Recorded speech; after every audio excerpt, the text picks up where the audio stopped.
health and did her thesis work there in the medical school at the Alzheimer's Disease Research Lab. She later moved on to Stanford for her postdoctoral work in neurochemistry. She has over 20 years of experience in health R&D and consulting and has been involved in 3 startups before her current position. Since 2011, the company has been, that's my understanding, 11 years old, 12 years old. Anyway, after her elderly mother, though, took a fall in a grocery store a few years ago, Laura decided to move in with her mother and act as her caregiver during her remaining final months. It was there that she came up with the idea that solitary seniors, or even seniors who are couples, that were not that savvy about technology to begin with, could benefit from a simple in-home digital health management system that could be monitored remotely by caregivers. Thus, the company Empower You was born. In fact, her company now has already won 2 U.S. patents for innovation in 2019. So our stated goal is to make the home smart enough to take care of us as we get older.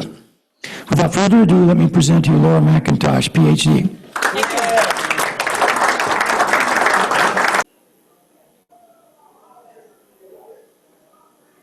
So I'm going to take some of the time while Jim's setting this up just to do the introduction. So today's topic, as you've heard, is how are we as a society and as individual people, as individual families, going to keep older adults where they want to be, which is in their own homes. Can everybody hear me? Yes. Yes. So the goal of Empower You then was set when I was a caregiver for my mother. Many of us have been there. I can see by the fact that we all have some gray in our hair that we've all been thinking about this for a long time. So today's meeting, what I would like to do is present you with a problem, and then I'd like to have a discussion in which I get your ideas back. I will write them here so that we can keep track of them, and then I will present you with the solution that my company has come up with. And we'll see how close we get together. So the pandemic was a very important touchstone in this problem. Before the pandemic, many people in the medical profession said, yes, we need to monitor people in their own homes, but that's a problem for tomorrow. Today, we are not going to do that. We're not ready yet. Then the pandemic came along, and as you know, a lot of healthcare started moving into the home. People got used to the idea of using medical devices for things other than diabetes. Lots of people would take their blood readings to know about insulin, but now lots of people were taking their blood pressure readings. They were looking at their oximeter readings. They were doing all kinds of things in the home that they had not done before. And so this was the opportunity to start trying to bring healthcare out of the clinics into the home in order to protect people so that they wouldn't go into the clinics and get exposed to COVID. So this was a very important milestone in our ability to provide health care at home for everyone. So we're all familiar with this parable where we have some wise people and the elephant. And we all know that each person is describing exactly something that's very important, but nobody sees the whole picture, right? We know that genetics are important. We know that whether or not you're moving in steps. We know that imaging can be very important, but none of these are the whole picture. How are we going to move forward?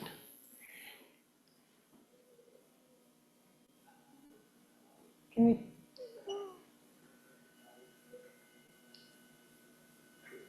So, there's a sign there that says, it's the whole daily life of the person that is going to allow us to truly provide health care in the home for everyone. So it's knowing whether or not somebody's gotten a good night's sleep. It's knowing whether or not they're eating. It's knowing whether or not they are getting out of bed in the morning. And by understanding these patterns of activity and what is normal for each person, and being able to use that as a measure of health. That is where Empower You lives, and that is not an unusual idea, and we will discuss that further. So here's the problem. The problem is that there are groups of people who are medically at risk and who have at least $34,000 a year in healthcare expenses. Now, this is the business opportunity, because this talk is not just about health.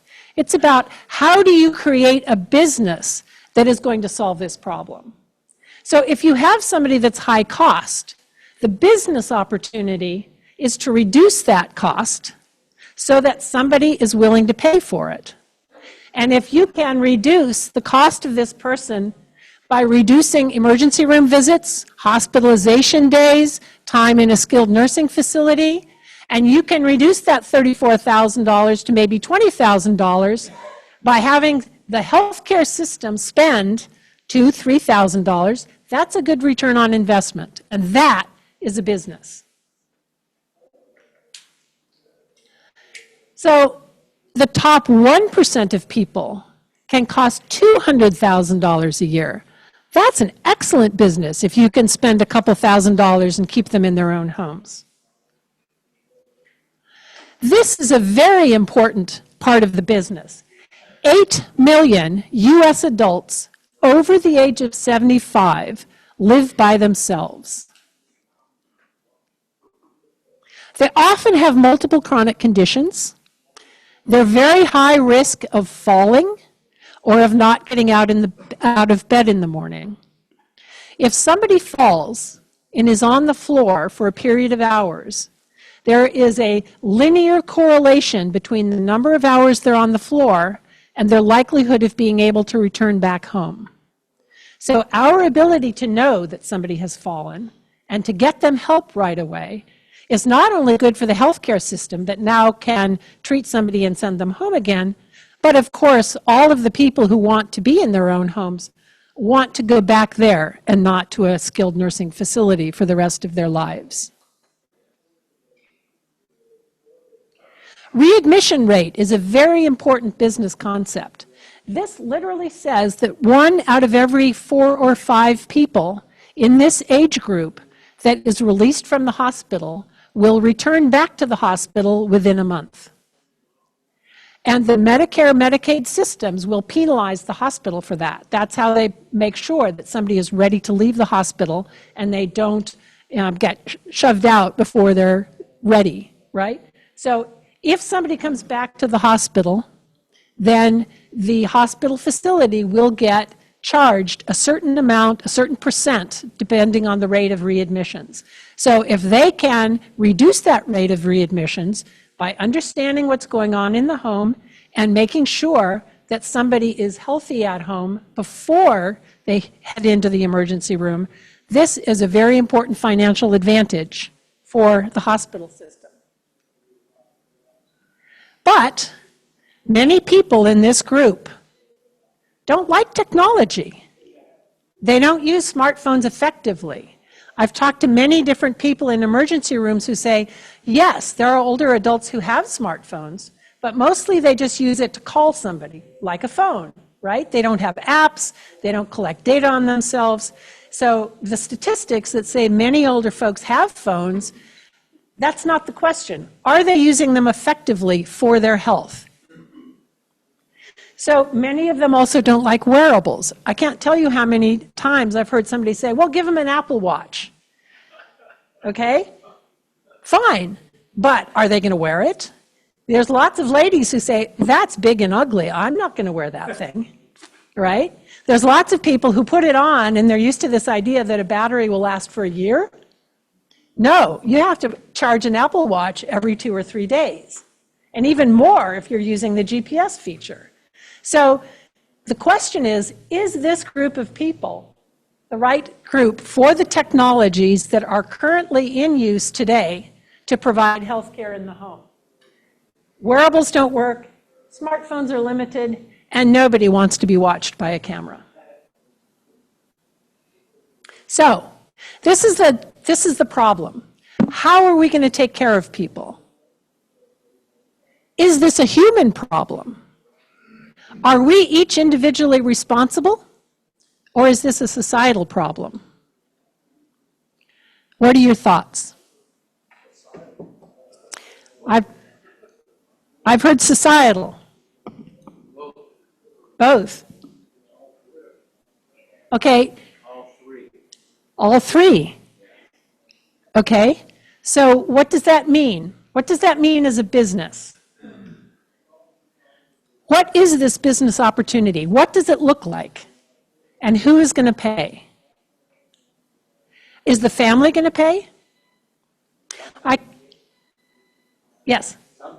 Sometimes. That is an excellent answer, because I was just talking with Kirk about the fact that this idea of having some sensors in the home is not a new idea. There are many of the existing home security companies that will provide this service. They have a motion sensor in the bedroom as part of their standard security system sensor set. And the goal is for security to let them know if there's somebody in the bedroom who's not supposed to be there. But they say, hey, I have this add-on idea. We're going to let you, the family, know whether or not there is something happening in the bedroom by 9 o'clock in the morning. And that's going to tell you if your family member is getting up out of bed. But they get very few families that are willing to pay that additional fee. So the business opportunity has been presented, and it has not been successful when it is simply a family peace of mind play. What other business opportunity do we have? So security companies have not been able to address this.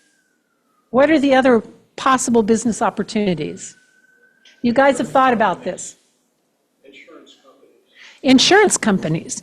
That is also a very good idea, because long-term care is expensive. Everybody wants to have that opportunity to stay in their own homes. So what is the opportunity there? Can you tell me more? If you have long-term care insurance, then the insurance company is on the hook to pay for your care. Mm-hmm. And if that's in a skilled facility, it's a lot more expensive to pay for that care than if it's in your own home. So what I've heard then is that by staying in the home, you have a much extended time period that somebody is going to help pay for your care. So most long-term care insurance policies actually have a limit.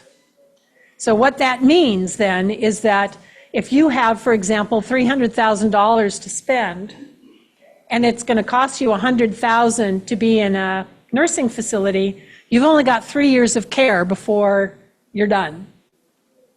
If you can stay in the home, then you have somebody coming in a couple days a week maybe to help with cleaning, preparing some meals, etc. Maybe you have 10 years of care that you would be able to have. So why does the long-term care company care? Because they have a cost limit, right? So do they care whether or not you spend it over 3 years or 10 years? Yeah, because there's a cost of money. There's interest rates, and it's a lot cheaper if you can get it out over a long-term period of time.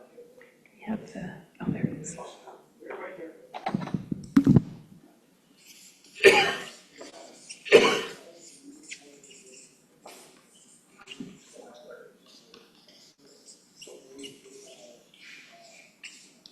Okay, so I think this is an excellent business opportunity. I've talked with some long-term care insurance companies. The problem is that they're very risk averse. Innovation is not one of the words they ever use.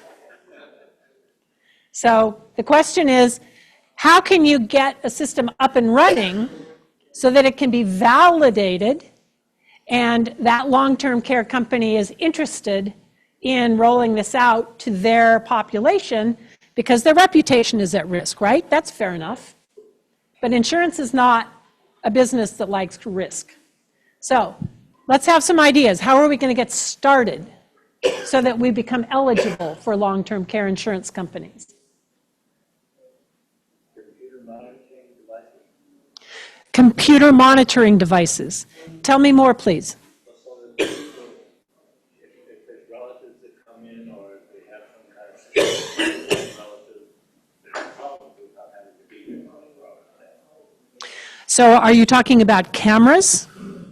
Well, combination of cameras, motor sensor thing, and a schedule that is programmed in what they normally do, and if they don't follow that, then a message is sent automatically.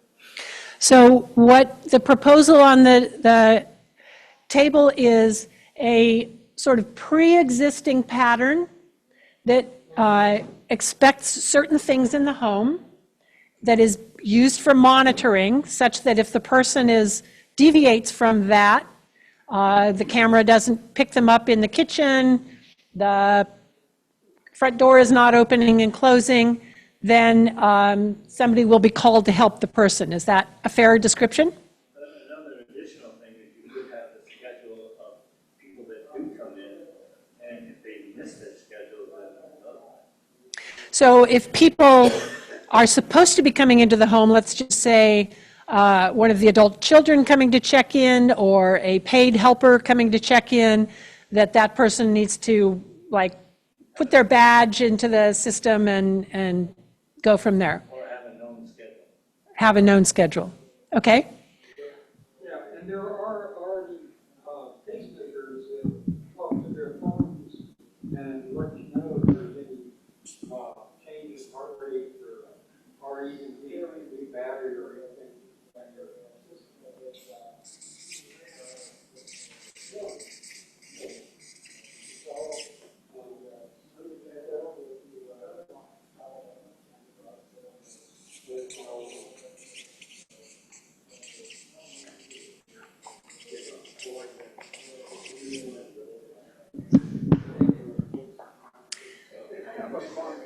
I would say that for an insurance market, they are risk averse.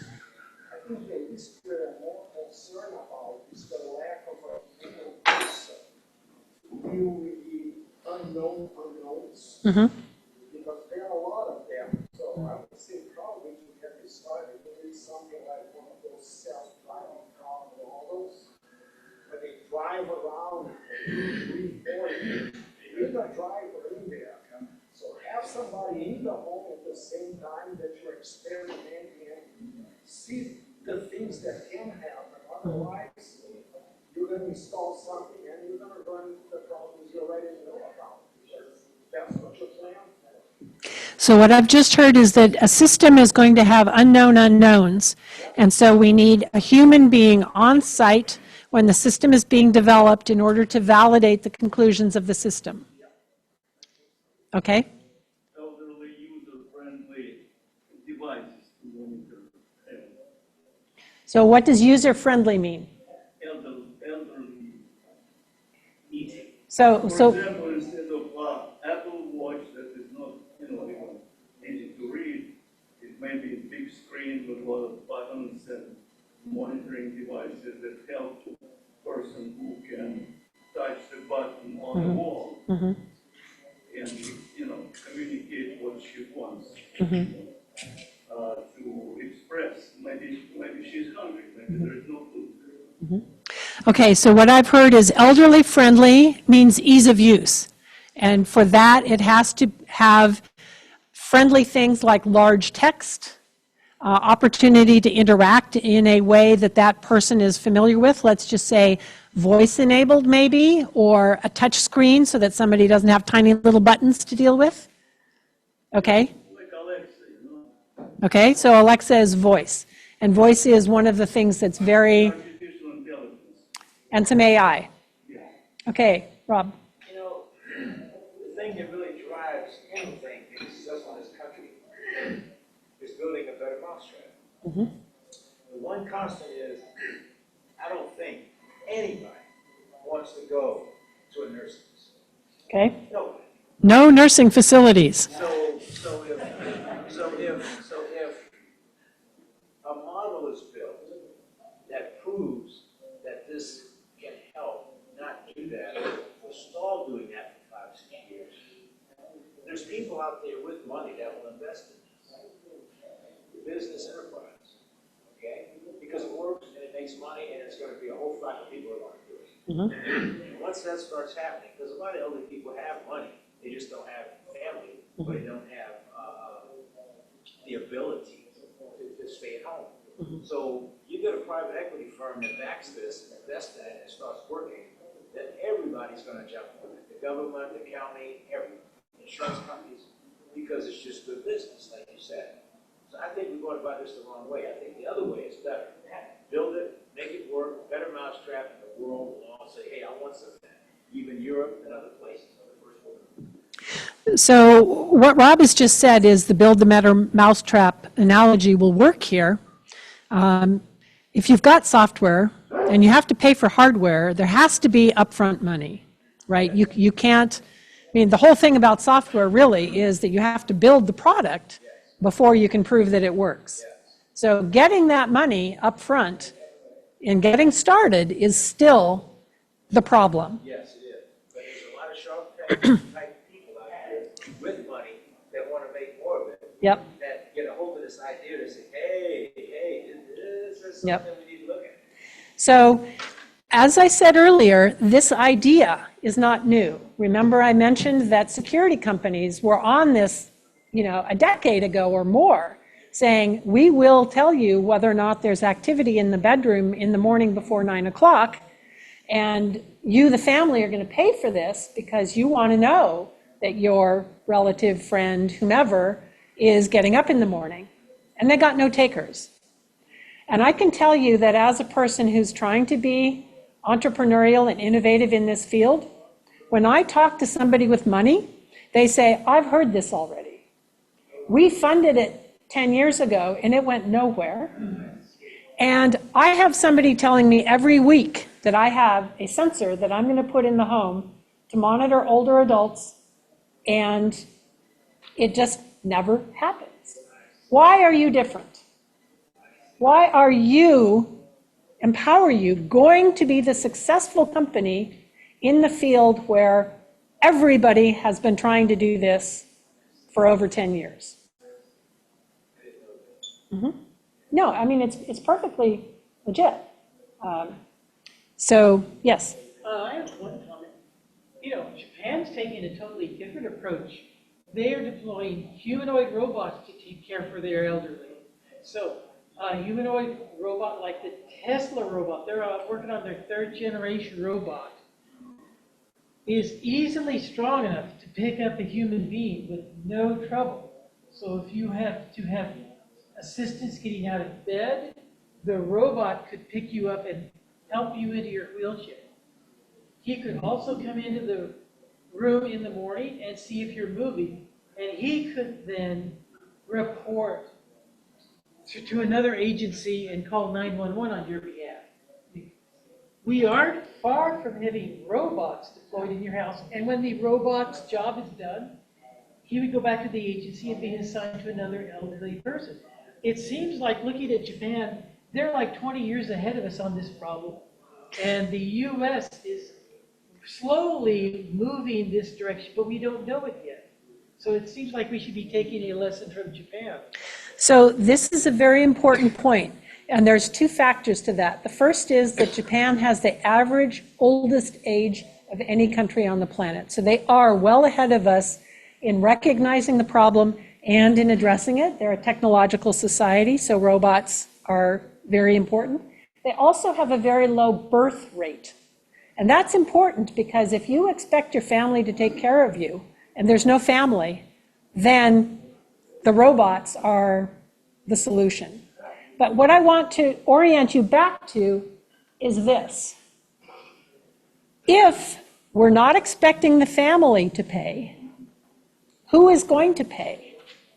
If our business says we have to reduce that healthcare spend from $34,000 to maybe $20,000, I mean, you're never going to eliminate it, right? Because these people need care. But if the person who's paying for it or the group that's paying for it is a government agency, they're not going to pay for something that's going to cost them and move all of these people to these people, right? They're just not going to want to spend $200,000 on keeping somebody in the home if it only costs them $80,000 to put them in a nursing facility.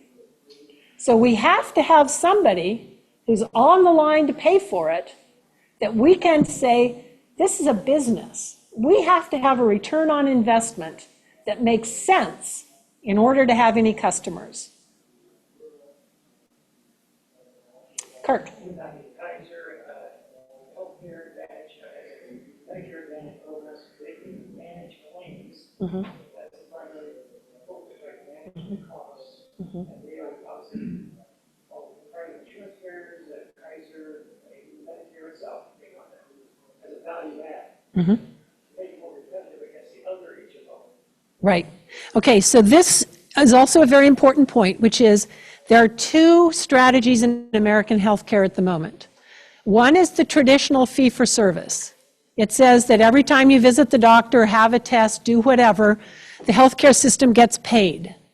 There's very little incentive in that system for preventive care, because what you're doing is undermining yourself when you provide preventive care. Medicare Advantage and other HMO systems are built on what's called capitated payment. So for each person who has these chronic conditions, the provider of the healthcare will get paid a certain amount. For those healthcare systems, preventive care makes a lot of sense because their profit comes from keeping people healthy and not using healthcare, not needing that healthcare, as opposed to getting paid every time somebody uses the healthcare. So a system in which somebody gets paid $34,000 to take care of somebody and they can back it off to 20, now they have a real incentive to provide that preventive care, that system that will keep somebody in the home, that system that will let the physicians know if somebody's not getting out of bed in the morning, if they've fallen, if they've stopped eating, if their sleep has gone fluey. Okay? So those are the numbers that are current in the American healthcare system that a business is going to have to recognize as separate from the ethical and moral considerations of wanting to provide care for everybody. Okay, what other thoughts do we have? A lot of these sensors rely on the internet and stuff like that. Yep. And the trust in the internet is not good at times.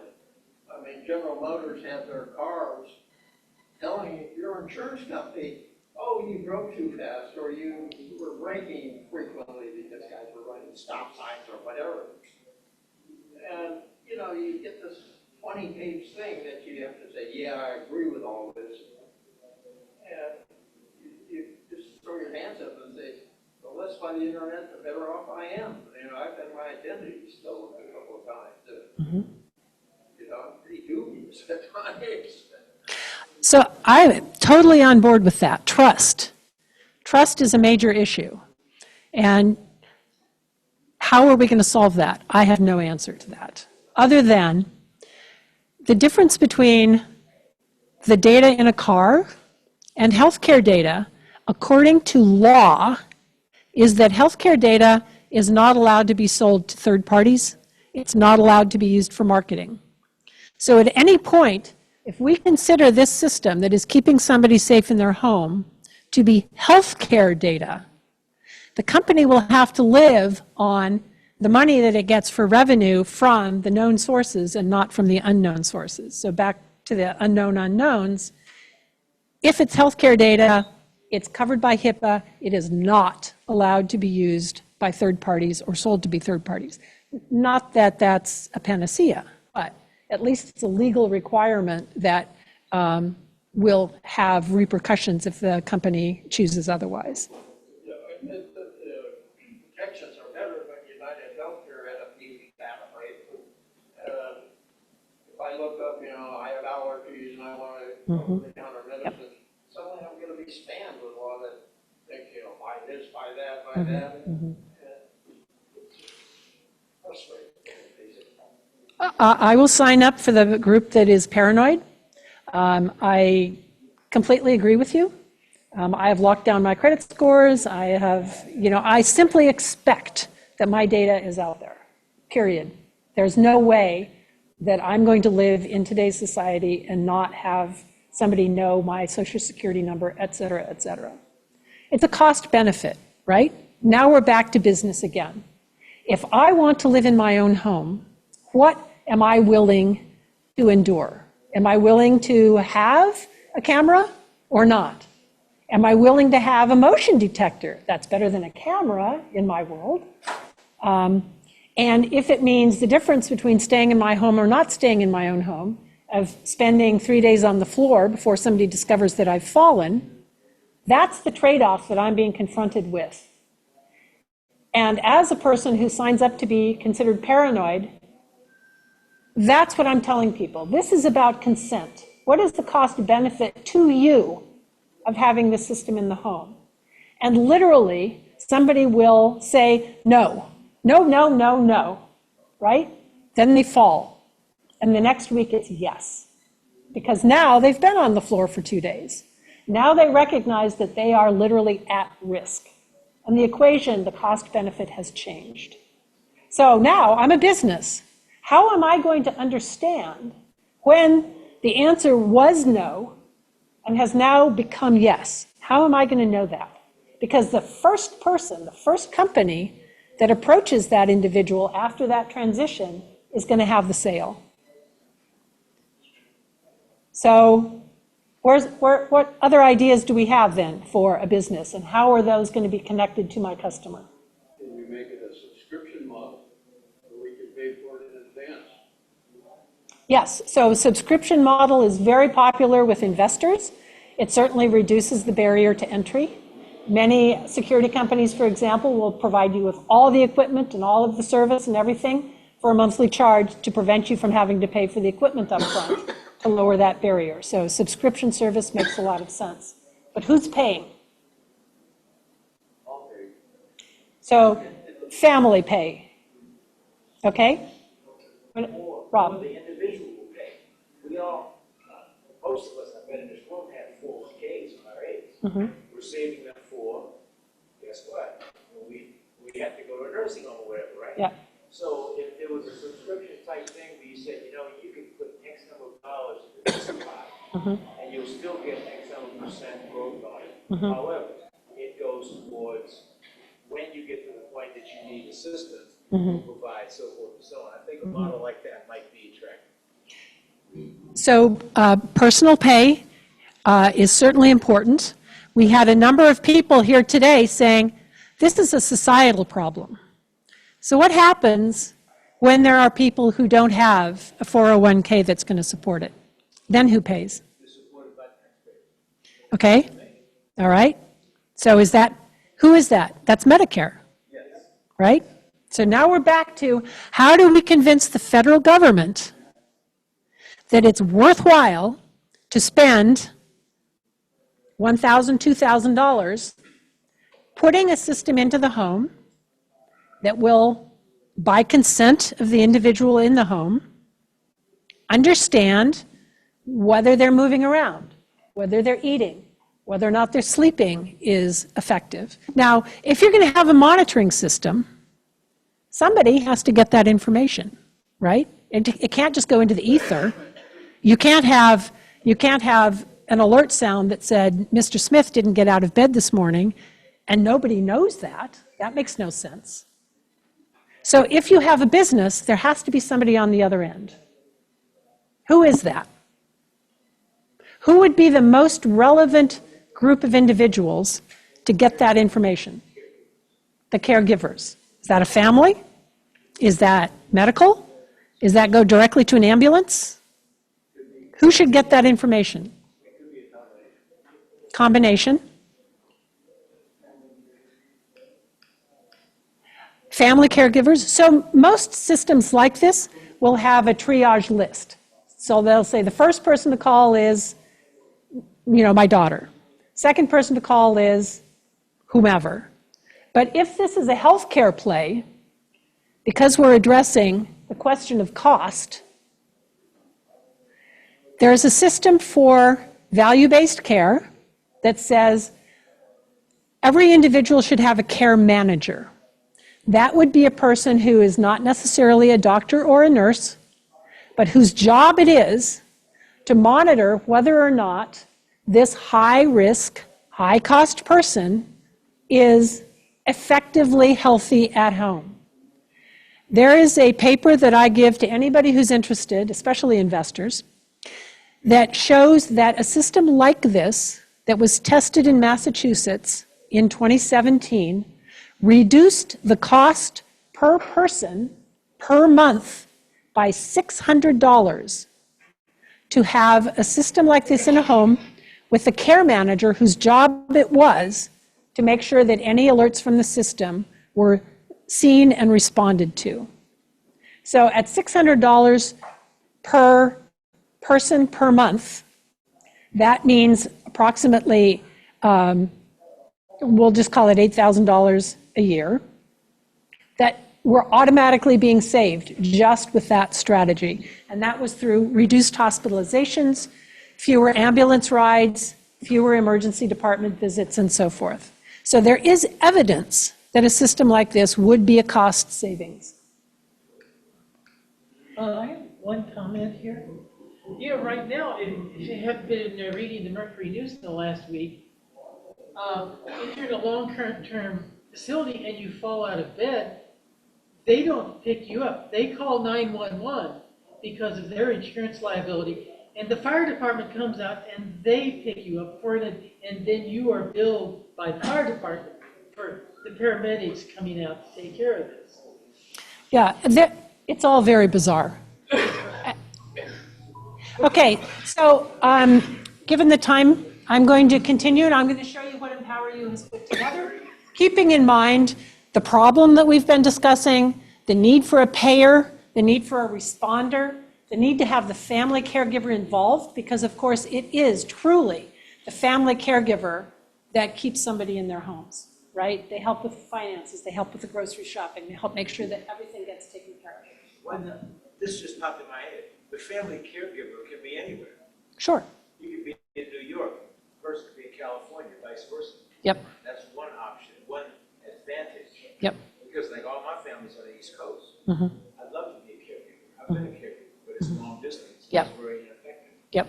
Yes. Yeah. There's a huge difference between somebody who can come over and pick somebody up off the floor and make a meal and clean the bathroom or whatever, versus somebody who is arranging the finances, making sure that various services are contracted for.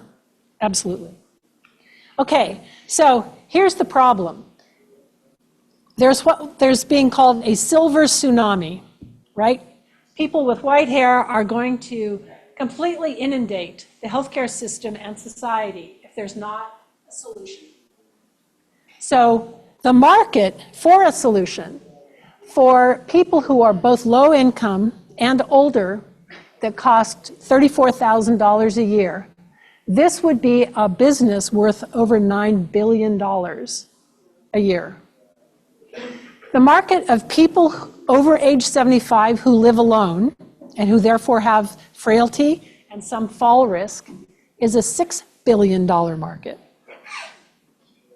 So the beachhead market that Empower You is looking at is to monitor people who've come out of the hospital and who have that 23% chance of being readmitted. And so this group of people, there are over 3 million people that have more than 3 overnight hospital stays annually with this readmission rate. That's already a $2.5 billion market. So there is a business opportunity there. Let's see what we can do. So Empower You is a system in which we are trying to get a smart home that will take care of that person. We use motion detectors, appliance plugs, and door window sensors to understand passively, completely easy to use, that this home now knows whether or not you're on each individual's normal pattern of sleeping, eating, and moving around in the home. Our system has an open architecture so that we can put in medical devices, lamps and lighting, medication minders, There are many optional devices that can be put into the system. I am particularly interested in looking at temperature and indoor air quality, because I have currently got a, excuse me, a program going that I'm going to talk to you about at the end to look at people who are caregivers of individuals with dementia. And it's often the case that people with dementia can get aggressive when they are frightened or out of control of the situation. So by being able to understand what might be an irritant in the home, right? The temperature gets too high, the indoor air quality is low, or there's too much noise and the person is just getting frantic. These are things that we can address easily to decrease the impact on a family caregiver. So anyway, we have a sensor set. The information goes up to empower you in the cloud, and our product is three things. Visuals, so that human beings, staff members at a healthcare facility or family caregivers can see on a dashboard visually what's going on in the home. There's a numeric table that's generated for analytics and transferring information to the electronic health record, and alerts and notifications that can be sent to a caregiver or staff member according to their own preferences. So this is something, it's what we call the home life record, which is going to be similar to the electronic health record, except for data at home. And I don't want you to care about any of the numbers. What I want you to see here is that sleeping is got a number of different variables. It's not just the number of hours, it's the number of gaps in the sleep and how many of those gaps there are overnight. Because by quantifying what somebody's home looks like, you can then put on AI and analytics to understand what's happening. You don't have to have that human caregiver to know whether or not sleep is being disturbed if you know the number of hours, the number of gaps, and things like the amount of activity during that sleep cycle. So the goal is to quantify in enough detail what is happening in the home that we can then use analytics to understand sleeping, eating. We have what we call a kitchen score, and I'm going to get to that in a moment. An activity score, it's like a Fitbit for the home, but it's not just the overall activity, it's what's happening during sleep. It's whether the person is comfortable leaving the home. It's a standardized home activity. It's what we call a sundowning. Again, for people with dementia, it's very common for them to get more active at night. So if we can just look at the ratio of activity during daytime hours and nighttime hours, that will tell us whether or not this person is trending towards more activity at night. This would be common in people with congestive heart failure where they can't sleep, so they get up and move around to help them breathe more easily. So by understanding this data in multiple different ways, we now have a much greater understanding of what a pattern looks like. And then, of course, reporting medical devices and everything else.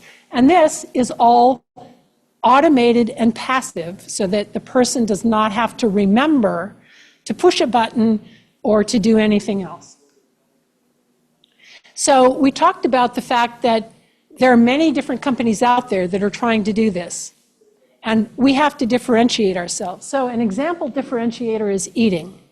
Most of the companies out there will say, oh yeah, we monitor eating. We monitor whether the fridge is being used. But if you think about it, not every meal uses the fridge. You can get up in the morning, you can have your cup of coffee, you can have some toast with a banana or an orange or an apple, and you've never opened the fridge. So Empower You uses a machine learning algorithm that is literally the quantity of effort spent preparing food in the kitchen as an understanding of what's happening. So the use of the kitchen score then is a proxy for appetite, right? Whether or not the person has nausea. And this would be relevant to congestive heart failure, obstructive lung disease, oncology patients. It's a measure of the ability of that person to self-care, right? So it's relevant to dementia, to frailty. Is this person able to produce food for themselves in their kitchen? And it's also important for social determinant of health, detecting food insecurity. If, for example, you see that there's a lot of effort spent in the kitchen, when the Social Security check arrives, but then that decreases over the month so that at the end of the month when the money's gone, there's very little kitchen activity, but then it jumps up again at the beginning of the month, then this is a person that you can approach and say, hey, would you like Meals on Wheels? And we know that nutrition can be a huge impactful factor in whether or not somebody can stay in their homes and whether or not they're healthy at home. So these are ways that Empower You proposes to be able to help somebody stay in their own home. So currently, we have 2 alerts about daily life activities that we would be able to send out. So there's a difference between a company that just simply sends you data from the sensors, companies that create inferences about daily life. So for sleeping, I showed you the home life record where we give you total scores about things. But we also will learn what is the normal time for that person to get out of bed in the morning and be able to then let a caregiver set a threshold. It's not just, are they up by 9 o'clock in the morning, which is what the security companies proposed. It's what's normal for this person and what is the caregiver's preference for being notified if that event does not occur. Eating, activity, environment, use of some specific sensors, and then optional alerts. So we talked about there's lots of companies out there. So this is my competition slide. And what I want you to notice here are the axes. The ability to be acceptable to people. In other words, that it's not intrusive like a camera. Many people consider a camera intrusive. They wouldn't allow it in the home. There's no business if they're not going to allow your product in their home. Isolated data. It's great to know if somebody has blood pressure that's under control, but that doesn't tell you whether they're getting out of bed or whether they're eating or what their sleeping looks like. So the importance is to have a whole person care platform. And this is how the landscape for these businesses look. We're almost out of time. I'll do a brief introduction of my team. I've been introduced. My technical officer, Lee Marshall, is in early product development at Google for their Translate and Wallet divisions. All of us have been family caregivers, and that's why we're working on Empower You. Mary Griffin is a nurse who has also been an entrepreneur and started several companies in the home care industry. Most recently, she was vice president of home care at the Institute on Aging in San Francisco. And then Sheila Cagney started and managed her own home care agency in a rural area. So I'd like to say thank you very much for your time and attention. And I have 2 asks for you. The first is, I am currently working with a professor at Northeastern University, Silicon Valley, who's also an adjunct professor at UC Davis. The project is for us to help family caregivers of persons who have dementia. The goal is to use the data that I've shown you now, plus having wearable devices like a Fitbit that will manage heart rate. And the goal is to understand when there are emotional escalations going on between the 2 people, the person with dementia and the family caregiver, in time for there to be a de-escalation process given to that family. So the professor is working on the machine learning algorithm that works on top of heart rate in order to detect when there's a simultaneous escalation in heart rate. We are looking to recruit 5 test homes, and a test home would involve a person who is the caregiver living with a person who has mild dementia. Mild meaning that there is concern for the safety of that individual. So if anybody here is interested or knows of somebody who would fit that and want to be a test home for a system like this, I have my business cards and I'd be very pleased to talk with you further. So that's ask number 1. Ask number 2 is, I have repeatedly tried to get somebody in the Santa Clara and San Mateo County aging and adult services groups. And cold calls, as you know, if you're a sales and marketing person, are not the best way to get somebody's attention. So if there's anybody here who knows somebody, or even knows somebody who knows somebody that works in the aging and adult services in one of the local counties, I would be more than pleased to talk with you further. And if there's such a thing as a warm introduction that could be made so that we could, in fact, start working with our local care agencies, that would be tremendous, and I would very much appreciate it. So with that, I will hand the non-working microphone back to whomever finishes the meeting. And thank you very much for your time and attention.